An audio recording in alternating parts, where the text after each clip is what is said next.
Magandang araw mga ka-native. Dito naman tayo sa ating manukan ngayon. At yung ating itatopic ay kung ano ba yung mga benepisyo or maitutulong ng manok sa inyo. No? So ako napakatagal ko na rin nag-aalaga ng manok. Ilang taon na rin. At ngayon, syempre, patuloy pa rin tayo sa pagmamanok dahil ito yung passion natin. At ito na rin yung nakasanayan natin na everyday gumigising tayo at tinitignan yung ating mga alagang manok. Yan, no? Pero bago yan, kung may gusto kang tanong or meron kang gustong content, i-comment mo lang sa comment section. At syempre, dyan tayo kukuha ng mga base na pwede nating i-content, no, sa isang araw.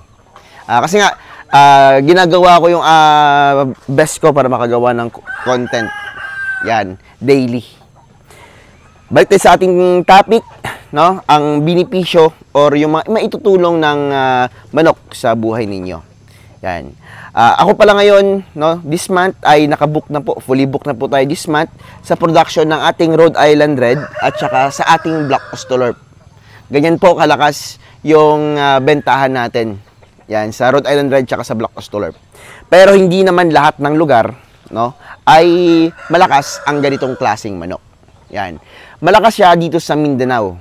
Yan, hindi ko lang alam sa Visayas at sa Luzon, no, kasi nga hindi pa ako nakapag-ask sa mga nagmamanok diyan kung okay ba ang bintahan ng ganitong klaseng manok. Pero dito sa Mindanao, ito po yung malakas. Dito kasi sa Mindanao, ang dami pong mga poultries. And syempre yung mga tao dito nagsasawa na rin sa kakain ng broiler chicken and gusto ng mas masarap, no? Mas masarap kasi ito kumpara sa broiler and para sa akin mas healthier din siya, no? Sa process sa pagpapalaki. Yan, kasi nga hindi siya sobrang bilis. Hindi siya 26 days, no? Or 21 days, no? Na pwede nang i-harvest. Ito, yung mga lalaki nitong mga anak, pwede siyang i-harvest within 60 days, 2 months old. Yan. 45 days pwede na. Pero dapat grabe yung pakain natin. Yan, base lang po yan sa experience ko. Pwede siyang pakainin ng mga dahon-dahon, no? Para may pagka-organic pa rin kahit papano. Pero kasi kapag purong organic lang, matagal pong lumaki yung manok natin.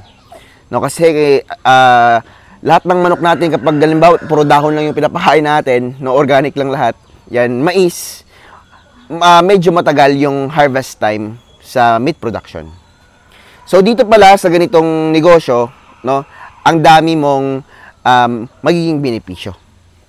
Ano ba yung mga benepisyo, no? Yan. Sabi ko nga kanina, source of income, no? Kasi nga dami pa ring bumibili. Dahil sa mga sisiw, yan, no? Sa tulong ng sisiw. Marami ding gustong bumili ng fertile eggs dito sa lugar namin. Pero hindi po talaga ako nagbebenta ng fertile eggs. Gagawa natin na ng discussion, no? Medyo matagal-tagal din po kasing discussion yung rason kung bakit hindi ako nagbebenta ng fertile eggs.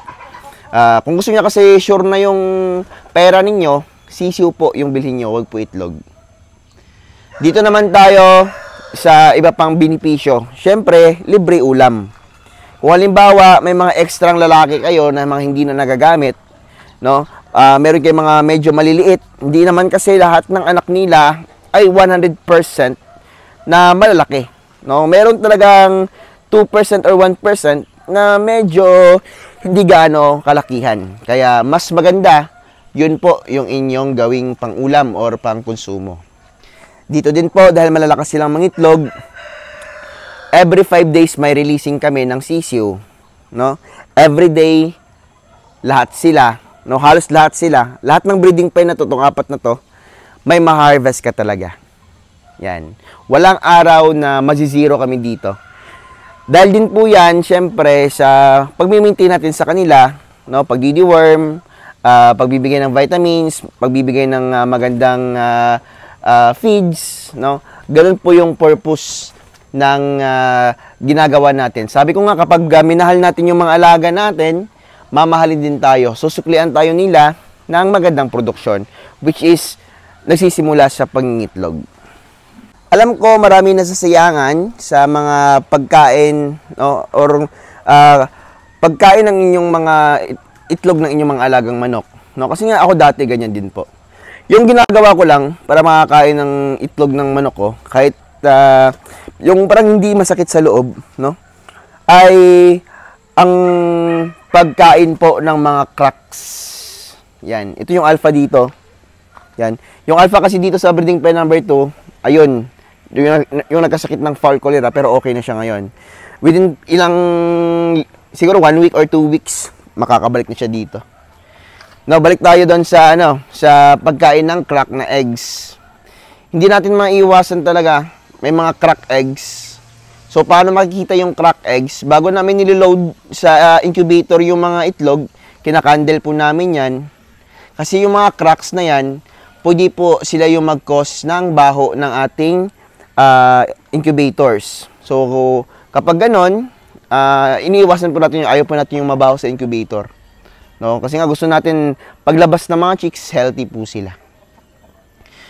Yung ginagawa lang namin dito, yan, prito, no?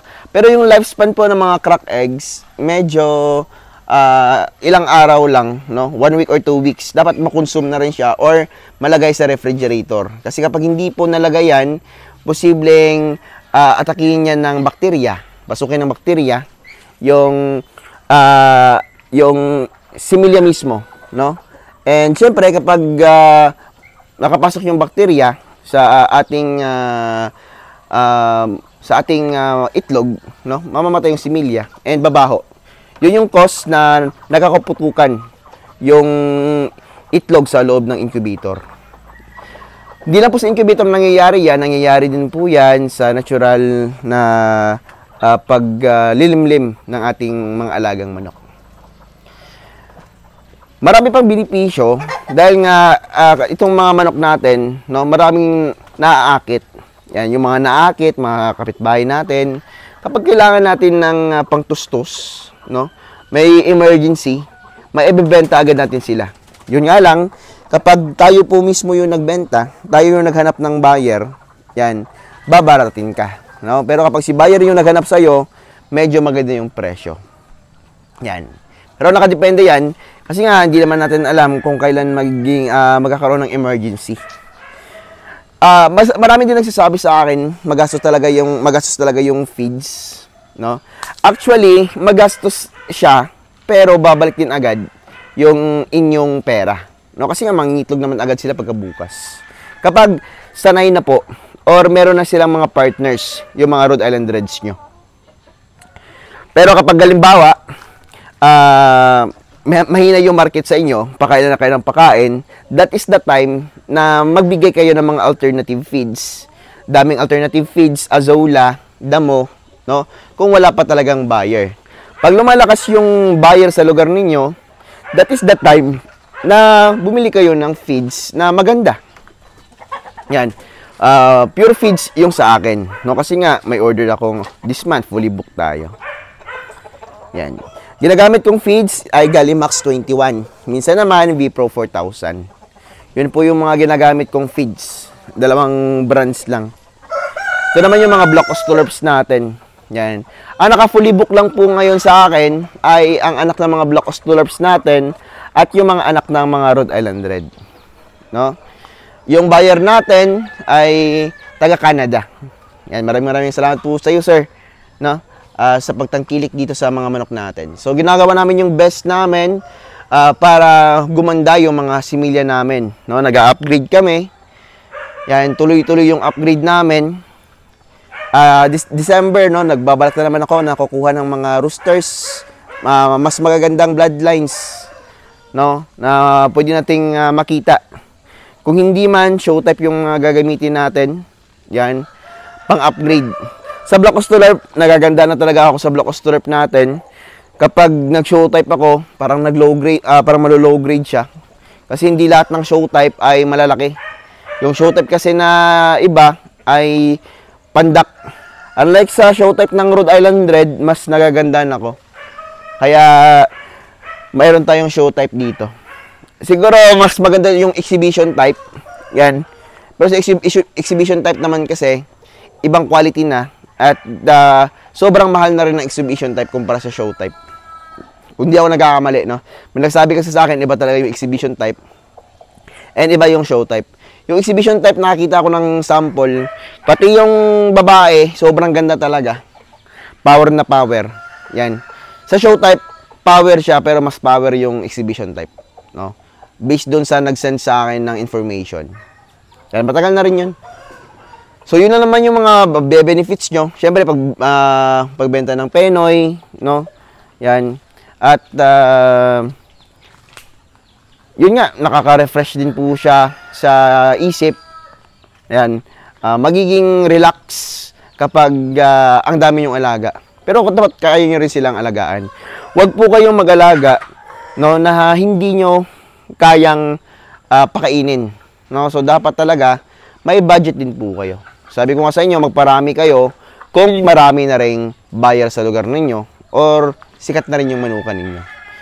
Ang market po kasi dito ay uso na. Yung susunod sa uso, dapat sa social media, doon ka mag-market. No?